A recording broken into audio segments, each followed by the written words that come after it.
Hi guys, welcome to my channel. फिर से एक नई वीडियो को शुरुआत करते हैं। चलिए आप लोगों को अपने कॉलेज श्री राघव प्रसाद सिंह महाविद्यालय जैतपुर का जो टीडीसी पार्ट 2 बीए पार्ट 2 का जो फॉर्म भरा रहा है उसके बारे में पूरा डिटेल में बताते हैं कि कैसे भरते हैं। तो पूरा वीडियो अंत तक देखिए और बताते हैं भरकर कि कैसे भरा जाता है। तो हमने यहाँ भरा है एक और फिर दूसरा फॉर्म भर के पूरा बताते हैं। तो चलिए बताते हैं आपको। पहले यहाँ पे देखना है आप लोगों का मैं आपके कॉलेज के मतलब कि यहाँ पे लिखना है टीडीसी पार्ट 2। तो चलिए लिख लेते हैं।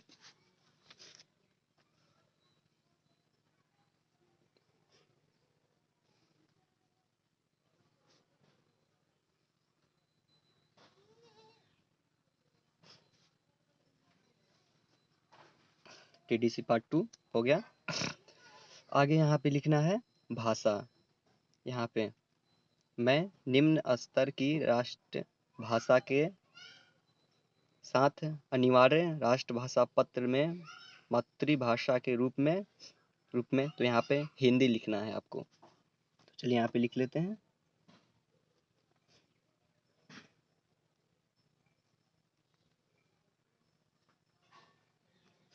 हिंदी। और यहाँ पे जब आपका जो ऑनर्स होगा यहाँ पे लिख देना है। तो चलिए मेरा ऑनर्स साइकोलॉजी है तो साइकोलॉजी हम यहाँ पे लिख लेते हैं। आपका जो हो वो लिखना है।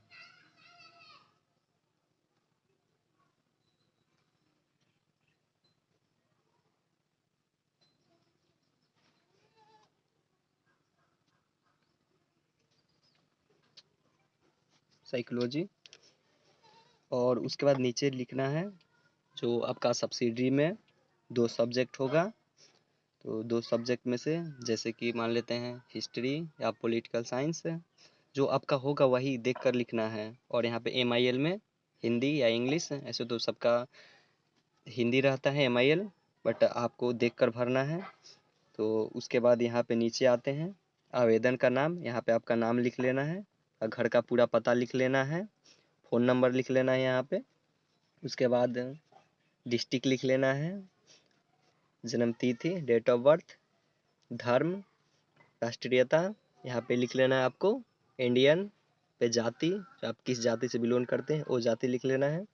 यहाँ पे मैरिड या अनमैरिड वो लिख लेना है, विवाहिक या अविवाहिक है। यहाँ पे आपके पापा का नाम और पूरा पता आपको लिखना है। पूरा पता नहीं, अगर उतना नहीं स्पेस नहीं बचे तो कोई बात नहीं, उतना तक छोड़ सकते हैं। यहाँ पे आपके माता जी का नाम लिखना है, विभावक का पता लिखना है, फिर से नाम और पता दोनों लिखना है। यहाँ पे देख लीजिए, यहाँ पे कुछ नहीं, तीनों में कुछ नहीं भरना है। लेकिन आपके अगर माता पिता दिव्यगत हुए हैं तो उनके बारे में कुछ इन्फॉर्मेशन दे दीजिएगा, अन्यथा आप इसको छोड़ सकते हैं। उसके नीचे देख लीजिए उस महाविद्यालय का नाम जहाँ से माध्यमिक परीक्षा में उत्तीर्ण प्राप्त किए हैं, जहाँ से आपने मैट्रिक किए हैं का यहाँ पे विद्यालय का नाम लिख देना है।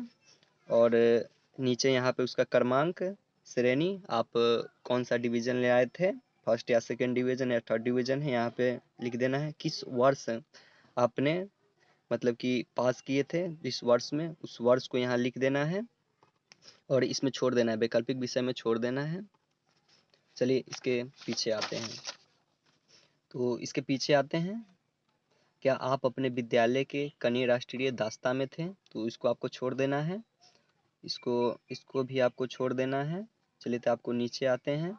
यहाँ पे उस कॉलेज का नाम जहाँ से आवेदक ने उस कॉलेज के पूर्व अध्ययन किया था, वहाँ की नामांकन तिथि और परित्याग दिन, वर्ष एवं क्रमांक। वहाँ जिस कॉलेज में आपने इंटर किया है या मैट्रिक, दोनों में से किसी का भर सकते हैं। यहाँ पे तो इंटर का भर दीजिएगा, वहाँ पे तो मैट्रिक का पीछे भर दिए। और उसके बाद यहाँ पे भर देना है, फिर उसका क्रमांक लिख देना है। उसके बाद यहाँ पे देखिए, यहाँ पे आपको लिखना है, इसमें वर्ष लिख देना है, किस वर्ष आपने वहाँ पे पास किए थे, उत्तीर्ण किए थे, उसका पार्ट्स लिख देना है। पूरा डेट लिख सकते हैं और महीना या साल लिख सकते हैं यहाँ पे। तो जैसे कि हमने यहाँ पे लिखा है पिछले वाले में, तो उसके वहाँ बताते हैं। जैसे कि हमने लिख दिए हैं RLSY रीतलाल सुरदीप यादव, कॉलेज मुजफ्फरपुर। यहाँ पे रोल नंबर लिख दिए और फिर से यहाँ पे देख सकते हैं जो पासिंग डेट था यहाँ पे लिख दिया, मैट्रिक का, यहाँ पे इंटर का, और जो मैट्रिक में हमने वहाँ पे पढ़ा था स्कूल में उस स्कूल का नाम लिख दिए, वहाँ पे इंटरमीडिएट में जहाँ पढ़े थे वहाँ का, और डिवीज़न लिख दिए हैं। डिवीज़न लिखने के बाद उसके बाद नीचे आते हैं, इसको सबको छोड़ देना है और नीचे आते हैं, आवेदन का हस्ताक्षर लिख देना है, यहाँ पे हस्ताक्षर कर दीजिएगा, और अभिभावक अपने माता पिता किसी से सिग्नेचर यहाँ करवा लीजिएगा। जिस दिन आपने आवेदन भर रहे हैं, सबमिट करना है, उस दिन डेट लिख देना है। और इस सबको भरने के बाद और इसमें जो लगेगा आपका आधार कार्ड, जो आपने पार्ट 1 में जो उत्तीर्ण किए हैं मार्कशीट, उसका नेट से निकाल कर इसमें अटैच कर देना है। और बस यही सब तो आप देख सकते हैं डिटेल। और ऊपर यहाँ पे आपका सेशन क्या है वो सेशन लिख देना है। जैसे कि मेरा देख सकते हैं 20 से 23 है, तो हमने पूरा भर दिया है। फ़ोटो चिपका लीजिएगा पूरा। तो आप फिर से एक बार डिटेल सब कुछ देख लीजिए।